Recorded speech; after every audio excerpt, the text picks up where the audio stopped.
ഇന്നത്തെ ലാലേട്ടൻ്റെ പ്രൊമോയിൽ ആ കിച്ചൺ വഴക്കിനെക്കുറിച്ച് ലാലേട്ടൻ ചോദിക്കുന്നുണ്ട്. അത് സീരിയസ് ആയിട്ടൊന്നും എടുത്തിട്ടല്ല ലാലേട്ടൻ ചോദിക്കുന്നത്. വളരെ തമാശ രീതിയിൽ ചോദിക്കുന്നുണ്ട്. സാബുമോൻ, പയറിൽ നിന്നാണല്ലോ ഒരു വഴക്കുണ്ടായത്, എന്ത് പറ്റിയെന്ന് ചോദിക്കുന്നു. അപ്പോൾ സാബുമാൻ എണീറ്റിട്ട് പറഞ്ഞ്, ഇത്രയും കഴിച്ചാൽ മതി നീ എന്ന് അനിമോള് പറഞ്ഞെന്ന് പറയുന്നു. അപ്പോൾ അനിമോളോട് ചോദിക്കുന്നു ലാലേട്ടൻ, അങ്ങനെ പറഞ്ഞോ അനിമോളെ എന്ന് ചോദിക്കുന്നു.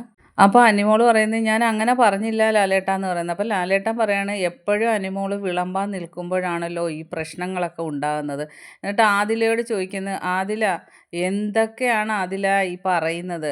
കാരണം പിശാശ് എന്നൊക്കെ പറയുന്നത് കേട്ട് ഇത് പ്രേക്ഷകർ കേട്ടോണ്ട് നിൽക്കുമല്ലേ എന്ന് പറയുന്ന. ഇതിനെക്കുറിച്ച് നെവിനോട് ചോദിക്കുന്നു. അപ്പം നെവിൻ പറയാണ്, ലാലേട്ടാ ഇപ്പോഴും ഇവറ്റകൾക്ക് നാണമില്ലേ ഈ ചെറുപയറിൻ്റെയും അരിയുടെയും കണക്കുകൾ പറയാൻ? അപ്പം ലാലേട്ടൻ ചോദിക്കുന്നത് നെവിനോട്, ഇതിനെന്താ ഒരു പരിഹാരമെന്ന്. അപ്പം നെവിൻ പറഞ്ഞത് അടിപൊളി ഒരു ആൻസറാണ്. ലാലേട്ട ഇതിന് ഒറ്റ പരിഹാരമേ ഉള്ളൂ. ഇനി ഇവിടെ ആരും കുക്ക് ചെയ്യാതെ നമുക്ക് സമയാസമയം ഫുഡ് ബിഗ് ബോസ് തരട്ടെ. അപ്പോൾ ഇതൊരു പ്രശ്നങ്ങളും ഉണ്ടാകത്തില്ലല്ലോ.